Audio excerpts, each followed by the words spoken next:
Vamos lá, pessoal. O tema da nossa aula de hoje, da aula 15 de hoje, vai ser Revolução de 1930. Bom, no vestibular pode ser pedido de duas formas. Pode ser dito Movimento de 30 ou Revolução de 1930. Mas todos esses termos, né, todos esses termos, eles representam um mesmo processo histórico. Eles falam da mesma coisa, tá? Então, tanto faz, movimento de 30 ou Revolução de 1930. Agora, por que o termo revolução aqui está entre aspas aqui? Vocês estão vendo aqui no slide, né? Onde estou apontando com o mouse. Bom, está entre aspas porque o conceito de revolução, falando historicamente, significa uma transformação radical e acelerada de uma determinada realidade, certo? Então, qual era a realidade que nós tínhamos? Era a realidade da política das oligarquias, da política café com leite, a realidade do coronelismo, certo? E qual vai ser a nova realidade? Vai ser a nova realidade da era Vargas que vai se iniciar. Só que essa transformação ela não vai ser radical, porque alguns elementos do passado, né, ainda vão ter força política e, portanto, não vai ser radical e não vai ser acelerada, porque esse movimento aqui de 30, essa revolução de 30, só vai ser percebida lá na frente. Então a transformação ela não vai ser acelerada, nem radical nem acelerada. Ela vai ser gradual, perfeito? Por isso que possa ser que no vestibular se use Revolução de 30 ou conceito ou movimento de 30, sendo que o termo revolução está cada vez mais sendo menos empregado, tá? Nas questões. Perfeito? Entendido isso? Então tá.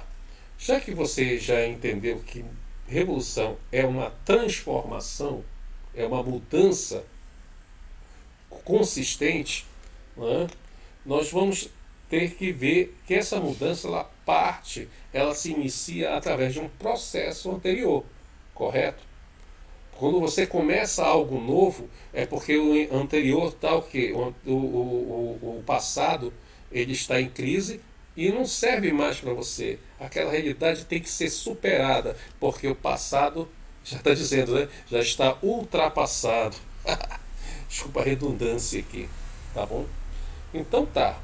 Então nós vamos ver que então essa nova era, que vai ser a era Vargas, ela vai ter o ponto de partida em 1930, com esse movimento de 30, que vai dar início a um governo provisório, correto? Que vai acabar com a República Velha. Tá, e quais foram os principais fatores que deram fim à República Velha? Quando eu falo República Velha, é aquela que vai de 1889 até 1930, tá certo? Mas mais especificamente de 1894 a 1930, que é a República das Oligarquias. Bom, a República Cafeeira, ou a República Café com Leite, ela vai ter fim a partir de uma crise econômica e outra na esfera da política. Mas, primeiramente, é claro, geralmente uma crise política ela é seguida, ela é acompanhada de uma crise econômica. E essa crise econômica ela não se origina exatamente no Brasil. Ela se origina dentro do contexto do mercado mundial daquela época, né? Ela se origina de fato um ano antes de 1930, em 1929. Perfeito? Oh caramba, em 1929. Perfeito? Então tá. Desculpa a mudança aqui do slide que ocorreu sem querer. Em 1929, o que vai ocorrer em 1929? O craque da Bolsa de Nova York. Vai ser uma crise econômica que vai iniciar nos Estados Unidos, mas que vai afetar todo o mundo capitalista, com exceção da Rússia, com exceção da União Soviética. Por que não a União Soviética? Porque a União Soviética não era capitalista, era socialista ou comunista, certo? Bom, e como se inicia a crise dos Estados Unidos? Ela se inicia. Bom, aí a gente vai ter que voltar um pouco atrás. Voltar um pouco atrás. Por quê? Porque em 1918 é o fim da Primeira Guerra Mundial. Só que durante 1914 e 1918, os Estados Unidos aumentou muito o seu parque industrial, exportando produtos para os países que estavam em conflito. França, Alemanha, Inglaterra, certo? E quanto mais aumentava o esforço de guerra para produzir armas, né, na Europa, os Estados Unidos aumentavam seu parque industrial para atender essa demanda de alimentos, porque os campos estão sendo usados para os conflitos de guerra, demanda de roupas, porque a indústria europeia estava se voltando para a produção do esforço de guerra, a produção de armas, a produção de medicamentos, que é para atender, né, justamente aqueles que estão dentro do conflito, aqueles países que estão dentro do conflito, né, e precisavam tratar esses doentes, né, esses soldados. Então, resultado, quando termina a guerra em 1918, os Estados Unidos, que era uma potência de segunda categoria, é um país que devia a todos ali, né, um país devedor, se torna um país enriquecido e credor. Ou seja, os países que estavam em conflito na Europa ficam sendo devedores dos Estados Unidos. E a Inglaterra perde o seu lugar de maior potência mundial e passa essa bola para quem? Para os Estados Unidos. Então, o eixo econômico que estava concentrado ali na Europa é transferido para onde? Para a América, para os Estados Unidos. Então, os Estados Unidos se torna uma potência militar, né, e também econômica, a primeira potência mundial, a partir de 1918.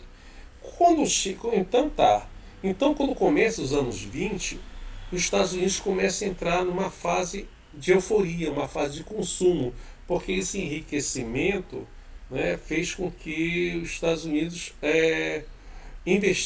fez com que a classe média norte-americana tivesse acesso a um monte de produtos que antes ela não tinha. Casa, carros, né, aparelhos domésticos. Ou seja, a sociedade de consumo realmente acelerou muito, né, cresceu muito dentro dos Estados Unidos. Aí, resultado. Só que, ao mesmo tempo que isso ocorria uma euforia que, ao mesmo tempo, deixou o norte-americano tão convencido que ele resolveu chamar isso de uma nova era, um novo tempo, né? Ou seja, eles estavam criando um novo modo de vida, que é o modo de vida americano, e estavam querendo exportar esse modo de vida para o mundo inteiro, de tão convencidos que eles estavam, entendendo? Eles vão chamar essa fase de American Way of Life, né? O modo de vida americano. Ou seja, exportar a maneira e a cultura dos Estados Unidos para o mundo todo, né? Como o quê? Como referência de civilização, já que a Europa agora já não era mais o point, já estava decadente em termos de civilização. Entendido isso? Tá. Aí, o que isso tem a ver com a crise de 29? Tem a ver porque os Estados Unidos, ao deixar de exportar os seus produtos primários e industriais para a Europa, entra num processo de crise de superprodução. Essa superprodução não consegue ser absorvida pelo mercado interno norte-americano, fazendo com que os capitalistas deixassem de investir nos setores primários, que é da agricultura, e secundários, que é da indústria, principalmente a indústria automobilística, e passassem a investir na bolsa de valores, ou seja, no mercado financeiro, no mercado especulativo. Na verdade, quase toda a família americana que tinha os poupado uma vida inteira passou a investir em ações nas bolsas, criando uma grande bolha que no final ela vai estourar. Por quê? Porque se o mercado produtivo ele está em crise, logo isso vai se refletir no mercado financeiro. E isso vai ocorrer justamente quando? Em setembro, outubro de 1929, certo? Na famosa Quinta-feira Negra. Muita gente vai se suicidar nos Estados Unidos porque a bolsa vai quebrar, o dinheiro vai sumir, os bancos vão à falência, as pessoas vão correr aos bancos para tentar sacar seu dinheiro, não vão conseguir. Aí os bancos vão tentar consertar essa crise injetando dinheiro no mercado, mas aí resultado, mas só que quem tinha que intervir era o Estado, só que numa economia liberal o Estado não intervém na economia, correto? O resultado, a crise ela inicia nos Estados Unidos, levando milhares de famílias à falência completa e muitos ao suicídio. E essa crise espalhou-se por todo o mundo capitalista. E isso, claro, o Brasil, ele não era, nunca foi socialista. O Brasil sempre foi o quê? Capitalista. E o Brasil foi diretamente atingido por essa crise também, certo? Aí, resultado, essa crise econômica atingiu o Brasil por quê? Porque o principal produto de exportação do Brasil era o café. O café, né? O café é o principal símbolo da exportação nacional, tanto que estava até na moeda brasileira, o ramo de café lá. Então, o que acontece? Por que o café ele sofre esse impacto? Porque se as pessoas não vão ter nem o que comer, então o café se torna um item de luxo. Ou seja, então todo aquele estoque de café vai ficar vai se acumulando aqui, gerando uma forte crise econômica dentro das oligarquias cafeeiras paulistas que controlavam o poder político. Então, o que acontece? Iria ocorrer as eleições de 1930 no Brasil. Vamos ler aqui, tá? Agora sim, vamos passar para o slide. Até o início de 1930, no Brasil, lembre-se que nós tivemos uma crise econômica e essa crise econômica vai se refletir na política brasileira. Até o início de 1930, no Brasil revigorava o quê? A República Velha, né? A República das oligarquias, dos barões, dos coronéis, correto? A centralização do poder entre os partidos é a conhecida aliança política café com leite. Ou seja, em um período, em uma determinada eleição, exercia o poder federal, exercia a presidência um mineiro, e na outra eleição seria um paulista, certo?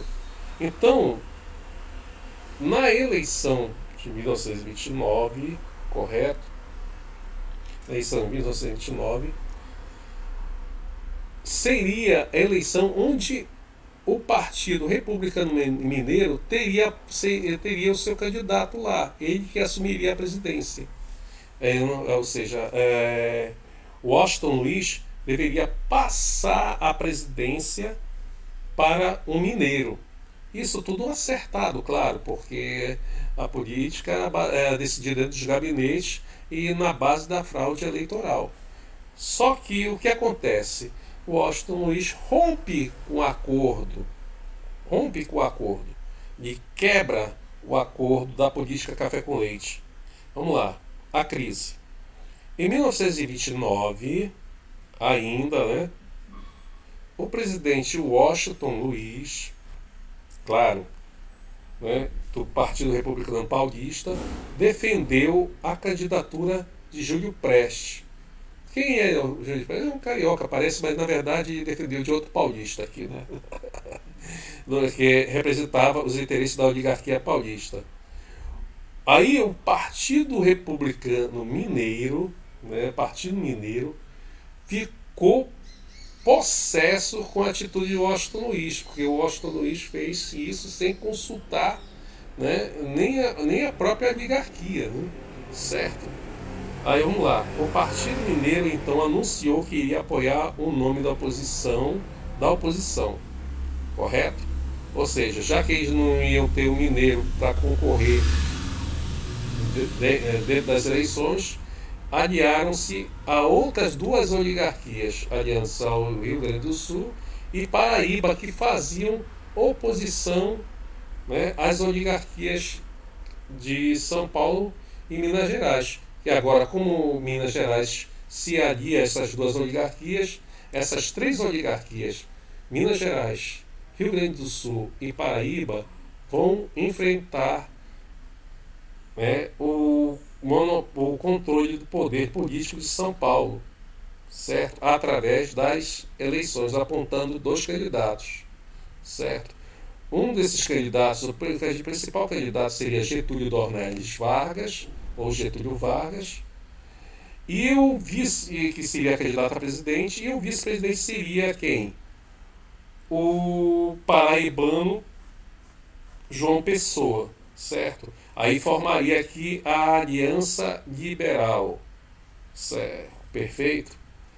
As eleições ocorreram, né? Claro que as eleições baseadas na fraude, né? Que o voto era aberto, isso não preciso estar comentando aqui com vocês, na base do coronelismo. E Júlio Prestes conseguiu a vitória, mas ela foi o que? Ela foi contestada pela Aliança Liberal, que alegou justamente aquilo que ocorreu mesmo, as fraudes eleitorais. Aí, resultado, mesmo assim, isso não deu muita coisa, porque a cultura da corrupção já tinha se estabelecido na história brasileira. A corrupção eleitoral, no caso. E como não havia justiça eleitoral para julgar, né, o pleito, a disputa eleitoral, então acabou que ficou por isso mesmo. O Getúlio Vargas voltou para o seu governo, né, lá do Rio Grande do Sul, para administrar seu governo lá do Rio Grande do Sul. E João Pessoa voltou para a Paraíba. Mas aí que está. Quando João Pessoa volta para a Paraíba, está ocorrendo um evento lá, que era uma revolta de alguns municípios contra a cobrança excessiva de impostos imposta por João Pessoa. Aí, principalmente, um coronel chamado José Pereira. Né? Esse coronel José Pereira, ele controlava um determinado município lá da Paraíba e formou milícias armadas para enfrentar o governo.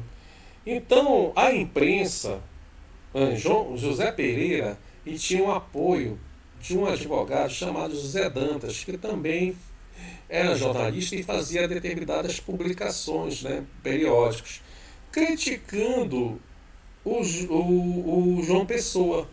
Aí o que o João Pessoa faz, né, ou seja, os seus correligionários fazem? As escondidas invadem a residência do advogado e jornalista João Dantas, né, que fazia fortes críticas ao governo João Pessoa, e conseguem obter algumas cartas, e de cunho até erótico, porque na época João Dantas, que era advogado, tinha um caso com uma professora, que se eu não me engano, uma tal de Anaíse, né? E, claro, se tinha um caso, era um caso escondido, né? Um caso de alcova, né? E os dois também se relacionavam através de cartas, se correspondiam através de cartas, para que essa relação não ficasse exposta, né, entre as pessoas. Aí, resultado. Com isso, essas cartas de cunho erótico e privado são divulgadas, né, hoje isso é crime, né, mas naquela época foram divulgadas pelos correligionários de João Pessoa. E o João Dantas ficou com a imagem totalmente destroçada na sociedade paraibana, né? E ao mesmo tempo passou a ser vigiado de perto pela polícia paraibana, sendo obrigado a ir para Recife, né? Para Pernambuco. Já a professora caiu em desgraça também, né? E, bom, aí o restante da história vocês têm que pesquisar, tá certo? Bom, pesquise no Google. Então tá. Aí, resultado. O candidato a vice, o João Pessoa, né, o paraibano João Pessoa, foi para Recife fazer uma visita por lá, porque também tinha muita influência política no Nordeste inteiro, né? Então ele foi a Recife e estava lá no café, quando esse café foi invadido por João Dantas, que se apresentou e deu 3 tiros a queima-roupa em João Pessoa e que vem a óbito, né? Certo? Só que aí vocês perceberam aí que os motivos de João Dantas não eram motivos políticos, principalmente políticos, ou econômicos. Eram motivos pessoais, privados, né? Tá certo? Da sua imagem. Matou o João Pessoa. Só que aí o que aconteceu? Criou-se um fato político, né? Aí lá no Rio Grande criou-se um fato político e que dizia que quem tinha mandado matar João Pessoa, de fato, o João Dantas, não era só um laranja. Quem tinha mandado matar foi o Washington Luiz e o Júlio Prestes, né, que eram os paulistas lá, para evitar que eles disputassem a eleição. Resultado, transformaram isso num fato político, transformaram João Pessoa num Marte, certo? E a capital da Paraíba agora tem o nome de João Pessoa por conta desse evento. Então, se você for visitar a Paraíba, provavelmente você vai à capital de João Pessoa. Agora você já sabe por quê, né, João Pessoa, certo? Aí transformou isso numa matéria de indignação nacional, certo? E essa indignação nacional, quer dizer, ou seja, eles conseguiram um motivo, eles conseguiram o ponto de partida para desencadear uma revolta ou uma revolução, uma revolta que vai ser chamada de Revolução de 1930, onde parte do exército vai ser cooptado no Rio Grande do Sul para enfrentar, para tentar depor o presidente Washington Luiz e evitar que Júlio Prestes assuma o poder na presidência.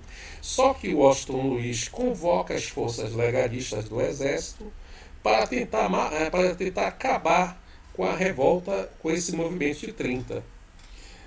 Aí, resultado, quando chegou ali na fronteira de São Paulo, se não me engano, entre Paraná e São Paulo, tem uma cidade chamada Itararé. Então a batalha ia ocorrer uma guerra civil ali mesmo, né? As forças legalistas iam se enfrentar com as forças revolucionárias, né? Que representavam os interesses das oligarquias gaúcha e paraibana e das oligarquias opositoras a São Paulo. Resultado, quando a guerra ia começar, acabou que ela não começou. A Batalha de Itararé, ela foi apenas umas escaramuças, né? Morreram poucas pessoas, entraram num acordão lá, na verdade, né? Ou seja, o exército, que também era crítico do governo desde a época do tenentismo, nos anos 20, 22, certo? Até 27, se mobilizou a partir de outubro de 1930 e a partir daí, resultado, durante a Batalha de Itararé fez um acordo e promoveu-se o golpe de Estado que depois o Washington Luiz da presidência impediu que Júlio Prestes assumisse o poder, correto? Uma junta, aí resultado, acabou que todos eles, né, juntos já que a Batalha de Itararé não aconteceu, não ocorreu, foram em direção à capital federal, que era o Rio de Janeiro, né, para que Vargas assumisse o poder como presidente revolucionário, certo? Aí Vargas não estava nem preparado para isso, tanto é que Vargas, quando estava no trem em direção à capital federal, né, foi surpreendido pela população civil. Ele não sabia se os caras queriam exaltar ele ou matar ele. Ele desceu, mas ficou assustado com aquela multidão e acabou que não era muito normal, né? Acabou voltando para o trem, seguindo sua viagem até o Rio de Janeiro para assumir o poder. E lá foi criada uma junta governamental formada pelos generais do exército, né? Júlio Prestes foi impedido de assumir a presidência e o poder foi passado para Getúlio Dornelles Vargas, ou Getúlio Vargas, dando início à Era Vargas. E o início da Era Vargas vai ser através do chamado governo provisório, certo? Ou seja, provisório que tem que fazer a transição, né, desse governo com novas eleições. Só que essas novas eleições só poderiam ser feitas através de uma nova Constituição, correto? Perfeito? Certo? Aí nós vamos ter o governo provisório aqui, correto? Que a gente vai discutir na nossa próxima aula. Perfeito? Grande abraço aí, pessoal. Obrigado pela atenção e bom dia para vocês. Até a próxima.